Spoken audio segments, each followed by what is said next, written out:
हिंदुस्तान एक हिंदू राष्ट्र बन रहा है जो होना नहीं चाहिए। अगर ऐसा हुआ तो हिंदुस्तान के 150 करोड़ आवाम के लिए नुकसानदेह, खतरे की चीज़ है। इसी उन्वान पर बात करूंगा। अस्सलाम वालेकुम, मैं हूं उस्मान, आप देख रहे हैं सच्ची खबरें। आज हिंदुस्तान के एक स्टेट में, यूपी में कुंभ का मेला लगा है और कुंभ के मेले में मुसलमानों के साथ में जो भेदभाव और जो सांप्रदायिकता का एक प्रचार किया जा रहा है, ये पूरे हिंदुस्तान के लोगों के लिए दरअसल में नुकसानदेह। हिंदुस्तान के इतिहास में मुसलमानों का 90% का हाथ है। हिंदुस्तान को आज़ाद कराने में, हिंदुस्तान को आबाद कराने में 90% हाथ जो है वो हिंदुस्तान के मुसलमानों का है। और हिंदुस्तान के मुसलमानों के साथ में आज ये चंद मुट्ठी भर सो कॉल्ड हिंदू, पोंगे पंडित, ये सौतेला नहीं बल्कि कमीनेपन का बर्ताव कर रहे हैं। और इस बर्ताव के चलते कुंभ के मेले में मुसलमानों को धंधे नहीं लगाने दिए जा रहे, उनको कारोबार करने नहीं दिया जा रहा है। कि कुंभ का मेला जो है हमारे लिए बहुत पवित्र है।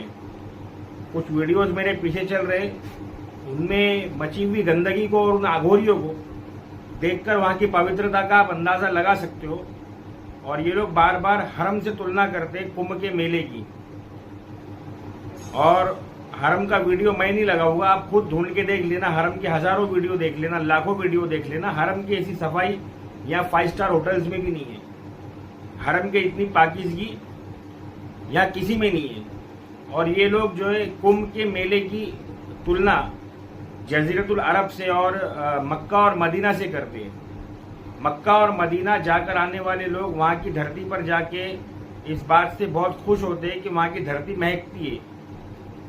और कुंभ के मेले में आने वाले ये शक्ल से राक्षस दिखने वाले लोग, जिनको संत, महंत, पंडित, आघोरी कहा जाता है, तंत्र विद्या के माहिर लोग, ये काफी भयानक और डरावने दिखते हैं। और इनको नॉर्मली ऐसा देख लेना, जिनको हैबिट होगी वो देख सकता है। रात के वक्त कोई देख ले तो डर जावे, कमजोर दिल का आदमी देख ले तो हार्ट अटैक आ जावे। और फिर भी ये बेगैरत लोग कुंभ के मेले की तुलना करते हैं मक्का और मदीना से।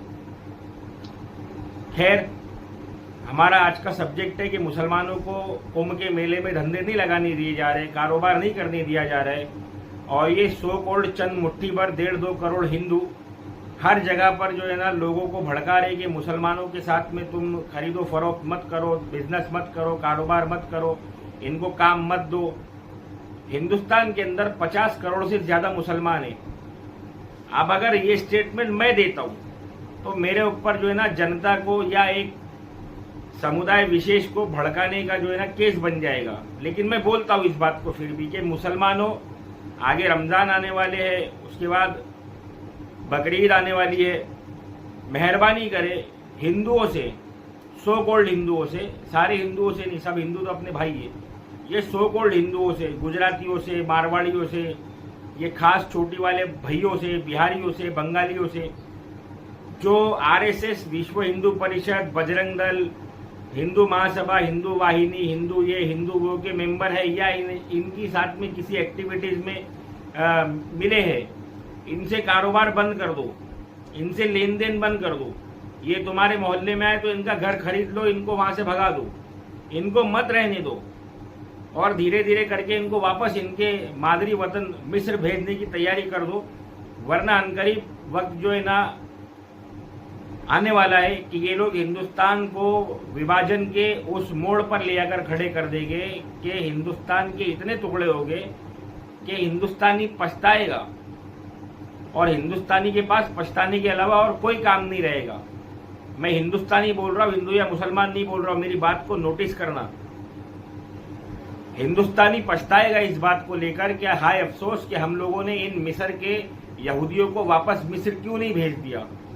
क्यों, जब हमको कोई जगा रहा था, हमको कोई बता रहा था तो हमने उसकी बात को नहीं सुना। आपको सिर्फ मेरी बात को सुनकर आगे पहुंचाना है, दूसरे लोगों को इस बात से जागरूक करना है, इस बात से आगाह करना है, अवगत कराना है कि हमको अब इन सो कॉल्ड हिंदुओं से कोई रिश्ता नहीं रखना, कोई नाता नहीं रखना। तो खुद ब खुद पता चल जाएगा कि यहाँ पर अल्पसंख्यक मुसलमान है या अल्पसंख्यक दलित है या अल्पसंख्यक ये पंडित है। ये पंडित जो एक स्टेट के राजा को, एक बादशाह को, हमारे महाराष्ट्र के छत्रपति संभाजी महाराज को राज तिलक पैर के अंगूठे से करता है कि शिवाजी छोटी जात का और मैं बड़ी जात का। बताओ, ये भीख मांगकर खाने वाला, ये केटली कमंडल लेकर, ये दंगे फसाद फैलाकर लोगों की, औरतों के, बेटियों के, बहनों के बलात्कार करने वाला, ये बोलता है कि जिस मट्टी पे, जिस जमीन पर ये रह रहा है वो राजा भिखारी है, वो छोटी जात का और मैं बड़ी जात का हूँ। जिसकी सल्तनत में रहकर ये जिएगा, इसकी बीवी बच्चे जिएंगे, उसको ये छोटी जात का बोल रहे हैं। इनकी गंदी मानसिकता को खोल के रख दूंगा मैं पूरी तरीके से, अगर आप लोग मेरा साथ देंगे तो। मसला सिर्फ कुंभ के मेले का नहीं है, मसला सिर्फ मुसलमान का नहीं है, मसला पूरे हिंदुस्तान का है। मेरे हिंदुस्तानी भाइयों बहनों से मेरी आज़ाना दरख्वास्त है, मेरी अपील है कि अपने हर त्यौहार पे आरएसएस के, विश्व हिंदू परिषद के, बजरंग दल के और बीजेपी के और हिंदू वाहिनी और हिंदू महासभा के ये जितने भी सो कॉल्ड लोग हैं, इनको बॉयकॉट कर दो, ताकि इनको भी पता चले कि ये जो हम लोग इनकी बातों में आकर बेवकूफ़ बन रहे, हिंदुस्तानी हिंदू बन रहा है और मुसलमान इनका अपोजिशन में आ रहा है या कुछ मुनाफिकीन इनके साथ में चले जा रहे, ये दरअसल में अपने मुल्क को और अपने लोगों को खत्म करने का काम कर रहे हैं। कृपया करें, मेरी बात को सुने, समझे, अच्छी तरीके से इस पर अपने ध्यान को लगाए और सर्वे करें कि इन पोंगों ने हमको हिंदुस्तान में सिवाय बर्बादी के क्या दिया। नालंदा विश्वविद्यालय को खुद जलाया और नाम इब्राहिम खिलजी पर लगा दिया, और रेफरेंस एक मुसलमान लेखक का देते कि उसने लिखा था कि जो है ना बिहार शरीफ में जो है ना बख्तियार खिलजी वो गया था। तो ये हो सकता है इस बात का प्रमाण मिलता है कि बख्तियार खिलजी ने बिहार शरीफ से 25-30 किलोमीटर आगे जाकर नालंदा विश्वविद्यालय को जो है ना जलाया हो। जबकि कई हिंदू लेखक लिखते हैं, कई बौद्ध लेखक लिखते हैं कि नालंदा विश्वविद्यालय को जलाने वाला पुष्पमित्र शुंग था, ना कि बख्तियार खिलजी। तो उन लेखकों की, उन राइटर्स की, उन हिस्ट्री के नॉलेज रखने वालों की, उन प्राचीन काल के लोगों की बात को ये लोग नहीं मानते, क्योंकि अगर ये मान लेंगे तो इनका जो रोटी पर जो इनके मुर्गी या दूसरे किस्म के जो गोश्त आने वाले वो नहीं आएगी। लोग भी मान जाएंगे ना इस बात को कि बख्तियार खिलजी ने ये हमले नहीं किया था, बख्तियार खिलजी ने नालंदा विश्वविद्यालय को नहीं जलाया था। उसी तरीके से आज हिंदुस्तान को जलाना फूकने का काम ये सो कॉल्ड हिंदू कर रहे और मुसलमानों का नाम लेकर मुसलमानों को आतंकवादी बताकर मेरे हिंदुस्तानी भाइयों को बेवकूफ़ बना रहे। मेरी सबसे आज़ाना दरख्वास्त है, अपील है कि इनकी बातों में ना आए, अपनी अकल लगाए। अगर मेरी बात समझ में आई हो तो इसको आगे ज़रूर फैलाएं। मेरे वीडियो को लाइक करें, शेयर करें, सब्सक्राइब करें। अस्सलाम वालेकुम वरहमतुल्लाहि वबरकातुहू।